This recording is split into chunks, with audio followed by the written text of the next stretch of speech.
রহস্য রোমাঞ্চে ঘেরা বাংলা তথা বিশ্ব সাহিত্যের নানান গল্প নিয়ে আসছি আমরা আমাদের চ্যানেল মৃতের শহর।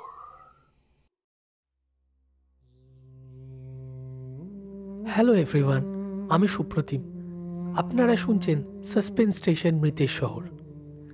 আজ আপনাদের জন্য থাকছে তারানাথ তান্ত্রিক ফ্যান ফিকশন অডিওভার্স থেকে আর একটা নতুন রোমাঞ্চকর গল্প, কালসুর। শুনতে থাকুন। শুরু হচ্ছে কালসুর।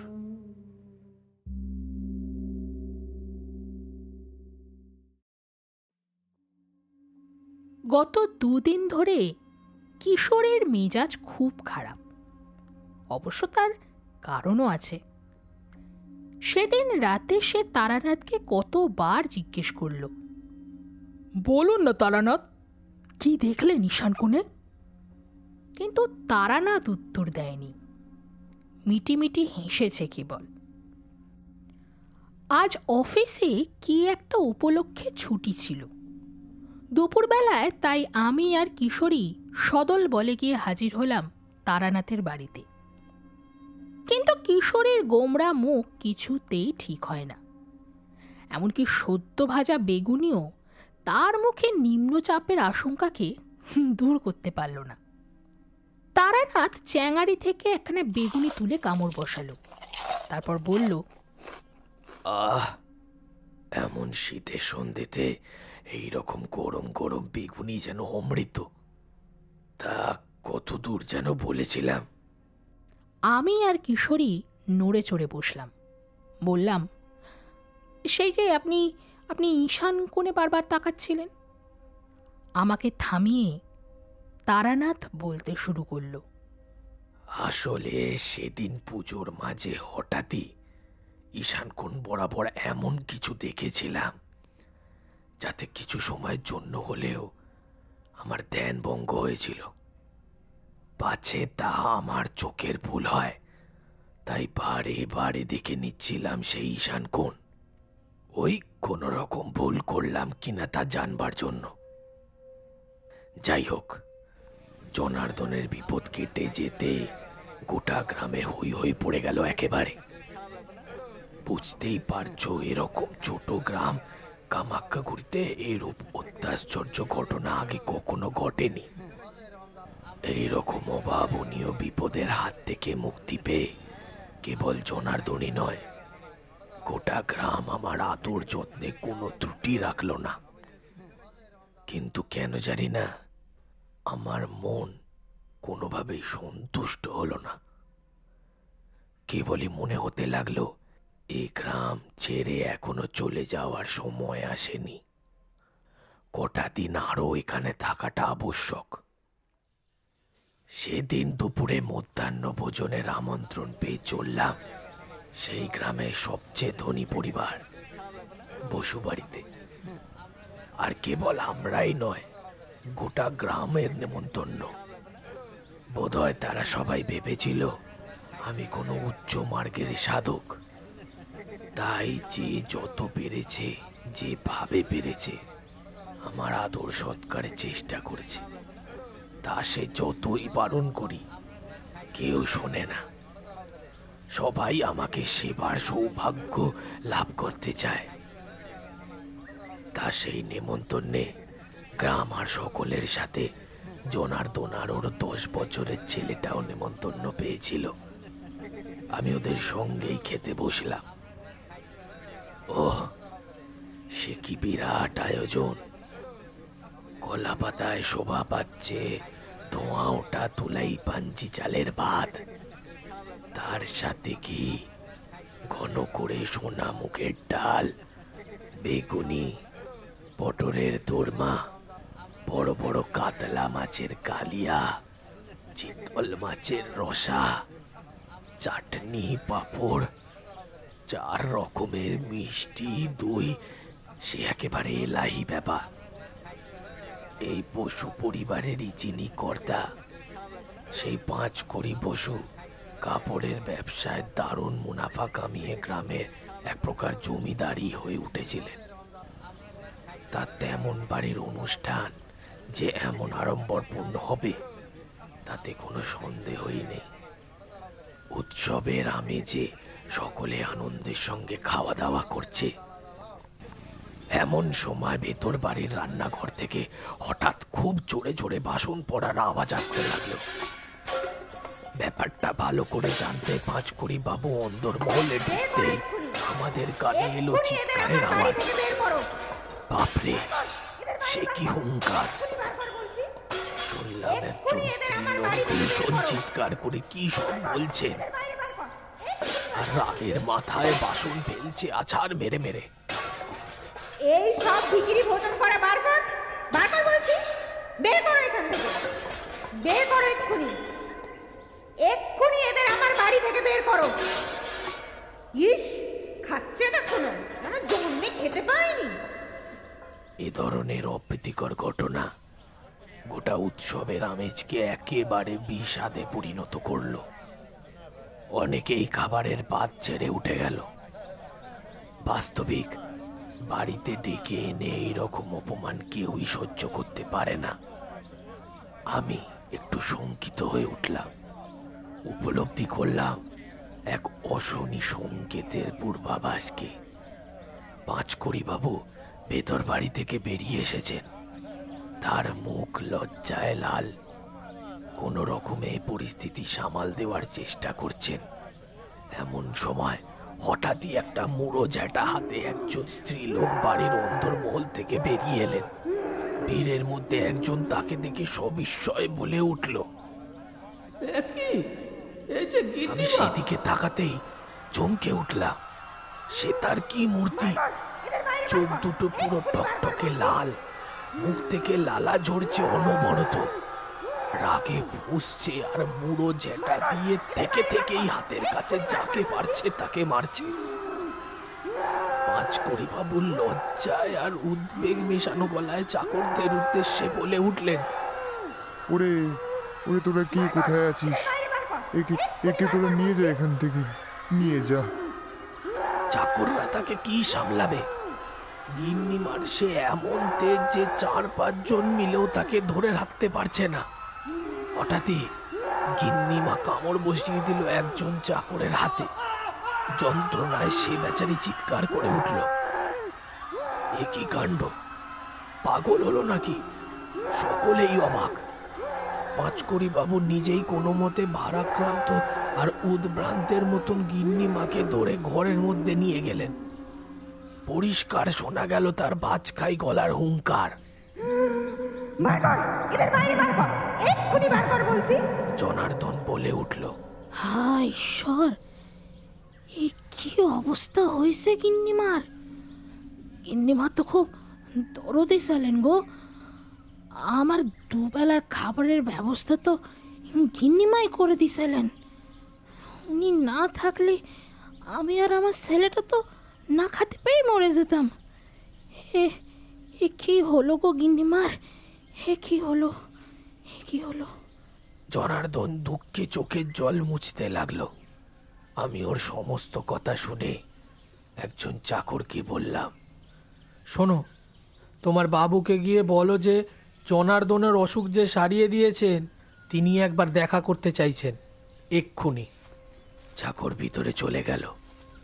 তারপর কিছুক্ষণ বাদেই আমাকে সঙ্গে নিয়ে এগিয়ে চলল অন্দরমহলের দিকে। সে প্রকাণ্ড বাড়ি, অট্টালিকাও বলা চলে। আমাকে ভিতরে বসিয়ে চাকর চলে গেল পাঁচকুড়ি বাবুকে ডাকতে। একটু বাদেই পাঁচকুড়ি বাবু ঘরে ঢুকলেন। দেখলাম তার কান থেকে রক্ত ঝরছে অঝরে। বুঝতে বাকি রইল না যে এ তার স্ত্রীরই কাজ। এইরকম আকস্মিক ঘটনায় পাঁচকুড়ি বাবু যেন ভেঙে পড়েছেন। তার স্ত্রীর এইরকম আচরণের কারণ কি তা অনেক ভেবেও তিনি স্থির বুঝতে পারছেন না। আমাকে দেখে বললেন, আমার স্ত্রীর ব্যবহারে কিছু মনে করবেন না ঠাকুরমশাই। ও এমনিতে খুব লক্ষ্মীমন্ত, কিন্তু হঠাৎ কেন যে এমন পাগলের মতো আচরণ করছে কিছু বুঝতে পারছি না। বুঝলাম পাঁচকুড়ি বাবু তার স্ত্রীকে খুব ভালোবাসেন। কিন্তু এখন এই সব ঘটনার সমাধান না পেয়ে তিনি ঠিক হুঁশ করতে পারছেন না। সে এমনই দিশেহারা অবস্থা যে তার যে রক্তপাত হচ্ছে সেদিকেও কোনো খেয়াল নেই। দেখলাম তার চোখের কোণায় জল চিকচিক করছে। তাকে সান্ত্বনা দিতে বললাম, আপনি একটু শান্ত হন, এখানে বসুন। হ্যাঁ, দেখুন পাঁচকড়ি বাবু, আপনার স্ত্রী পাগল হননি, তাকে ভর করেছে এক অপদেবতা। আমার কথা শুনে পাঁচকড়ি বাবু ভয়ানক চমকে উঠলেন। ভয়ে আর আশঙ্কায় তার হাত পা ঠান্ডা হয়ে গেল। দুদিন আগেই জনার্দনের সঙ্গে ঘটে যাওয়া মর্মান্তিক ঘটনার কথা মনে পড়ে গেল ওনার। আমার হাত ধরে আকুতি ঈশ্বরে বলে উঠলেন, আমার বিমলা কি তবে জনার্দনের কষ্ট পাবে ঠাকুরমশাই? ও যে খুব নরম স্বভাবের, ওই নারকীয় কষ্ট যে সহ্য করতে পারবে না ঠাকুরমশাই। বেচারি তো মরেই যাবে। ভয় কুকিয়ে উঠলেন পাঁচকড়ি বাবু। আমি অভয় দিয়ে বললাম, না পাঁচকড়ি বাবু, এ লোহাসুর নয়, এ অন্য এক অপদেবতা। সেদিন জনার্দনের বাড়িতে পুজোর সময় আমি কারোর উপস্থিতি টের পেয়েছিলাম। যেন এক অশুভ শক্তি আড়াল থেকে দেখছিল সমস্ত কিছু। আমি সেই দিনই তার আক্রোশ অনুভব করেছিলাম। এর আগেও এই অপদেবতার সাক্ষাৎ আমি পেয়েছি রসিকবিলের পাগলাকুটিতে, তবে সেবার বড় দেরি করে ফেলেছিলাম, বাঁচাতে পারিনি সেই বেচারাকে। এই একই অশুভ ইঙ্গিত পেয়েছিলাম এবারও, প্রত্যক্ষ করেছিলাম সেই অবয়বকেই। আমার ধারণা সেই একই অপদেবতার আবির্ভাব ঘটেছে এই গ্রামে। যাই হোক, নষ্ট করার মতন কোনো সময় নেই আমাদের হাতে। দেরি হলে পর গিন্নিমার উপর আরও বিপদ বাড়তে পারে। এই বলে পাঁচকড়ি বাবুকে একটা উপাচারের ফর্দ দিয়ে বললাম সেই সবের ব্যবস্থা করতে। সেই উপাচারের মধ্যে কিছু উপকরণ আমার কাছেই ছিল। পাঁচকড়ি বাবু দ্রুত সেই সব বন্দোবস্ত করে ফেললেন। নাট মন্দিরেই পুজোর আয়োজন করা হলো। আমার কথা মতন 4 জন চাকর কোনো মতে গিন্নিমাকে নিয়ে এলো বাড়ির নাট মন্দিরে। সেখানেই একটা আসনে আমার নির্দেশে তাকে বসিয়ে দেওয়া হলো। তারপর সবাইকে বললাম এই জায়গা থেকে চলে যেতে। সবাই চলে গেল, রয়ে গেলাম শুধু আমি আর পাঁচকড়ি বাবু। আশ্চর্যর ব্যাপার, যাকে কিছুক্ষণ আগেও 4 জন চাকর মিলে সামলাতে পারছিল না, সেই গিন্নিমাই এখন এখানে বসে রয়েছেন একেবারে শান্তভাবে। আমার নির্দেশ করা আসনে বসিয়ে দেওয়ার পর পাঁচকড়ি বাবু অবাক হয়ে জিজ্ঞাসা করলেন, ঠাকুরমশাই, ও কি ঠিক হয়ে গেল ঠাকুরমশাই? আমি মাথা নেড়ে বললাম, না, গিন্নিমাকে আমি আবদ্ধ করে রেখেছি আমার আবন্ধন মন্ত্রে। এই বন্ধন যতক্ষণ থাকবে সেই অপশক্তি কিচ্ছু করতে পারবে না। কিন্তু তার মনে এই নয় যে সে ভর ছেড়ে দিয়েছে। বিপদ এখনো কাটেনি পাঁচকড়ি বাবু। মুক্ত বন্ধন মন্ত্র জপ করে গিন্নিমাকে লক্ষ্য করে শ্মশানে ছাই নিক্ষেপ করলাম তার উপর। সঙ্গে সঙ্গেই তিল বিলিয়ে উঠল গিন্নিমা। তারপর সে কি ভীষণ অশ্রাব্য ভাষায় ভৎসনা শুরু করলেন তিনি। দেখলাম তার গলার আওয়াজ সম্পূর্ণ পরিবর্তিত হয়েছে। কি বিভৎস সে কণ্ঠধ্বনি, যেন কোনো পিশাচের গলা। কিশোরী হঠাৎ তারানাথকে থামিয়ে জিজ্ঞেস করল, পিশাচ? কি পিশাচ এটা? কই, আগে বলেননি তো? তারানাথ হেসে উত্তর দিল, ওই যে বললাম, সেদিন লোহাসুরের যজ্ঞের সময় ঈশান কোণে দেখেছিলাম এই পিশাচকে। এর নাম কালসুর। ভয়ঙ্করের রূপ, কালো গাত্রবর্ণ, টিকালো দাঁত, মাথায় ঝাঁকড়া চুল, চোখ দিয়ে আগুন ঝরছে যেন। সেদিন এরই উপস্থিতি অনুভব করেছিলাম। এর উপস্থিতি মানুষের মধ্যেকার অপশক্তিকে প্রভাবিত করে। তার ভিতরকার ক্ষোভ, ঘৃণা, উদ্বেগ, বৃতৃষ্ণা বাড়িয়ে তোলে মানুষের মধ্যে। দারুণ অশুভ হয় এদের উপস্থিতি। আচার বিধির দ্বারা অনেকেই তাই এদের শান্ত করতে পুজো করে থাকে। তারানাথ ফের শুরু করলো। আমার দিকে সেই জ্বলন্ত ক্রূর দৃষ্টি নিক্ষেপ করে গিন্নিমা বলে উঠলেন, তোর যা করার তুই করে নে।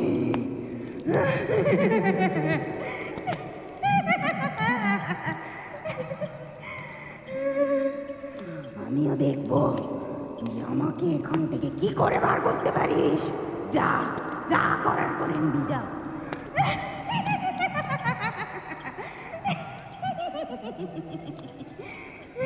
কথা শেষ করেই সে কি নারকীয় হাসি তার। বাড়ির চারদিকেই বিভৎস হাসি প্রতিধ্বনিত হতে লাগলো। আমার চোয়াল শক্ত হয়ে উঠল। আমি তৎক্ষণাৎ আসন ত্যাগ করে বাইরে বেরিয়ে এলাম। আমার এইরূপ আচরণে পাঁচকড়ি বাবু ঠিক বুঝে উঠতে পারলেন না। এদিকে গিন্নিমাও সেই একইভাবে বসে রয়েছেন আসনে। পাঁচকড়ি বাবু আমার কাছে এসে উদ্বিগ্ন গলায় বলে উঠলেন, কি কি কি হয়েছে ঠাকুরমশাই? গিন্নিমার খুবই বিপদ পাঁচকড়ি বাবু। খুব তাড়াতাড়ি কিছু একটা না করতে পারলে বিপদ আরো বাড়বে। পাঁচকড়ি বাবুকে গিন্নিমাকে ভিতর নিয়ে যাওয়ার কথা বলে আমি ওর বাড়ি থেকে বেরিয়ে এলাম। আমার গন্তব্য কামাখ্যাগুড়ির শ্মশান। শ্মশানে এসে নৈরিত কোণ বরাবর একটা বট গাছ খুঁজে নিয়ে তার তলায় ধ্যান মুদ্রায় বসলাম। তারপরে এক মনে মধুসুন্দরী দেবীর ধ্যান করতে লাগলাম। মনে মনে প্রার্থনা করলাম, পথ দেখাও মা, পথ দেখাও। কিছু বুঝতে পারছি না, পথ দেখাও মা, পথ দেখাও। রাতের গাঢ় অন্ধকার ঘনীভূত হয়ে এসছে শ্মশানের চারপাশে। একটু দূরে কতগুলো শিয়াল একসঙ্গে ডেকে উঠল। রাত কত গভীর তা জানা নেই। ধ্যান শেষ করে চোখ খুললাম। আমার মন তখন অনেক শান্ত। বিপদ থেকে রক্ষার উপায় পাওয়া গেছে অবশেষে। শ্মশান ছেড়ে আস্তে আস্তে পা বাড়ালাম পাঁচকড়ি বাবুর বাড়ির দিকে। ওর বাড়ির কাছে পৌঁছে দেখি পাঁচকড়ি বাবু সদরে পায়চারি করে চলেছে ক্রমাগত। পিছন পিছন ঘুরছে আর একজন চাকর। দেখে মনে হলো আমারই জন্য অপেক্ষা করছে ওরা। আমাকে দেখতে পেতেই হন্তদন্ত হয়ে এগিয়ে এলেন আমার দিকে। আমি অভয় দিয়ে বললাম, যজ্ঞ করব পাঁচকড়ি বাবু, আপনি ব্যবস্থা করুন। তাকে আরো বললাম যে পুজোর জন্য মুনিয়া, কলা, দুধ, দই ছাড়াও বেশ কিছু উপকরণের প্রয়োজন। তাছাড়াও এই যজ্ঞের কিছু বিশেষ বিধিও আছে যা একান্ত প্রয়োজনীয়। পরদিন উপাচারের উপকরণ সংগ্রহ হলে পর রাত্রে গাত্র বন্ধন করে যজ্ঞে বসলাম। প্রথমেই চন্দন ও সিঁদুর গুলে এক বিশেষ যন্ত্র অঙ্কন করলাম। তারপর অঙ্কন করলাম এক বিভৎস মূর্তি। চাল, তিল ইত্যাদি দিয়ে তৈরি হলো তার আকার। তারপর শুরু হলো যজ্ঞ।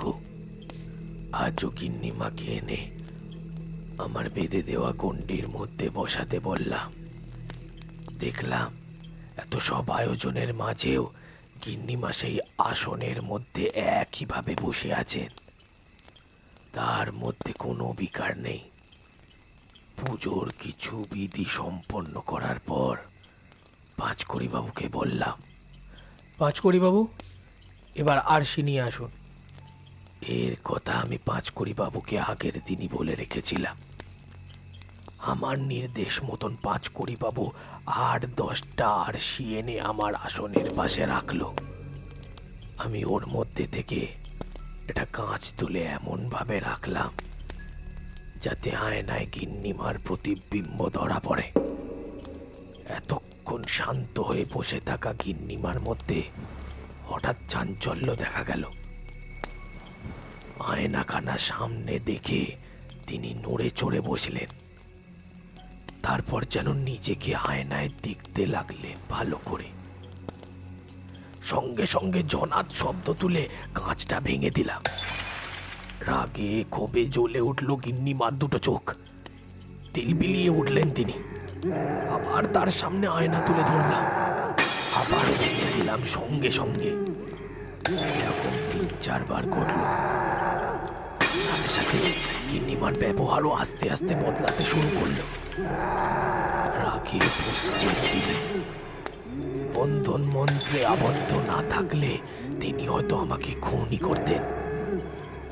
আবার একখানা আরশি তুলে ধরলাম গিন্নিমার সামনে। ভারী কুশিখানা দিয়ে আবার আঘাত হানলাম সেইটার ওপর। কিন্তু এবার ঘটল এক অত্যাশ্চর্য ঘটনা। এবারে কিন্তু কাঁচটা ভাঙল না। আবার আঘাত করলাম, এবার আগের থেকেও অনেক বেশি জোরে। কিন্তু ফল একই, কাঁচটা ভাঙল না।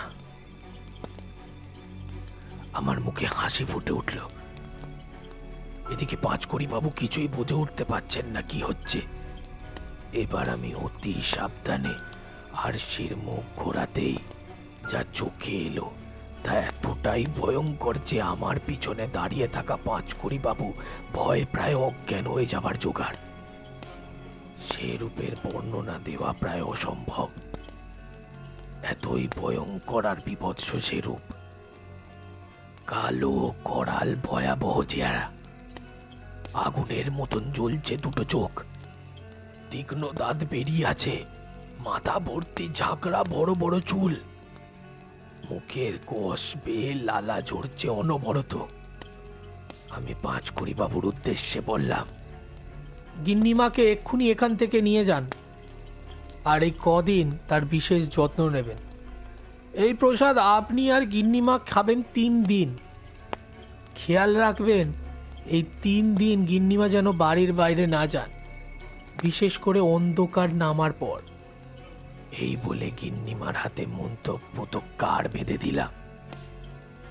গিন্নিমাকে ভেতরে পাঠিয়ে আমি উঠে পড়লাম। তারপর একটা লাল কাপড়ে মধুসুন্দরী দেবীর নাম জপ করতে করতে আরশিটাকে মুড়ে নিলাম। এরপর পাঁচকড়ি বাবুর থেকে বিদায় নিয়ে রওনা দিলাম শ্মশান ঘাটের দিকে।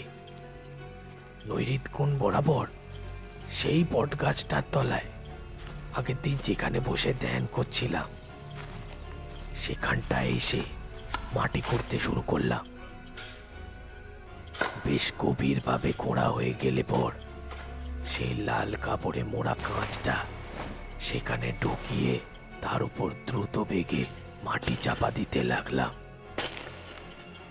গর্তটায় কিছুটা মাটি চাপা পড়লে তার উপর তিল, সিঁদুর আরো কিছু উপকরণ দিয়ে এক আবন্ধন যন্ত্র অঙ্কন করলাম।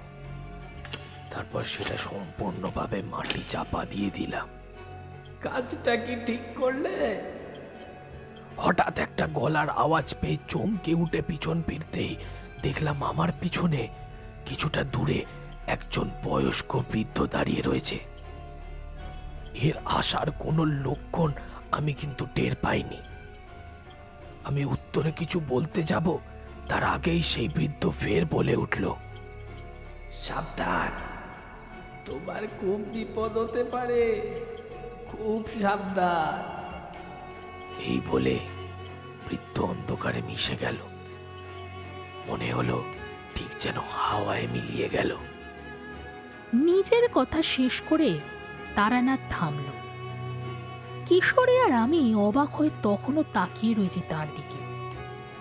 কিশোরের মুখ বিস্ময়ে এতটাই হাঁ হয়ে রয়েছে যে সে হাঁ দিয়ে মাছি গলে যায়।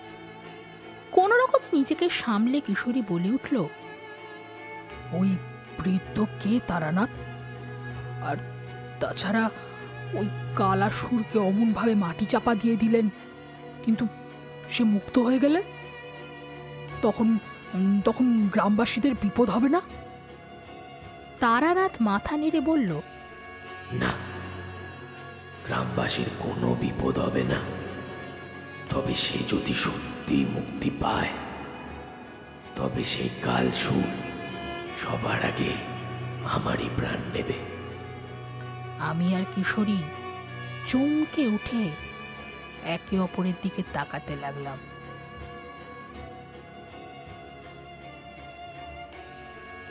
শুনছিলেন আমাদের আজকের গল্প কাল সুর।